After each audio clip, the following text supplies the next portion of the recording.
So, ayun, CJ, meron sasabihin sa'yo si Abra. Oy, CJ, huwag ka na daw magpapagayuma. Ano ba yan? Thank you.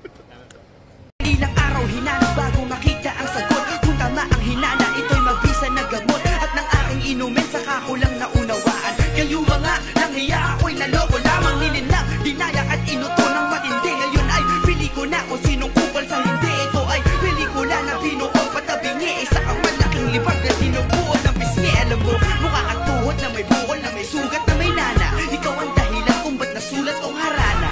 Para sa dalaga, na kundi dahil sa gayuma ay pinaliguan ko ng bala. Hindi ko maipaliwanag, hindi ko maipaliwanag. Laging hinahanap, isip ko ikaw ang nasa isip mo. Bakit mo talaga? Ikaw ang piniibig, ikaw lahat. Teka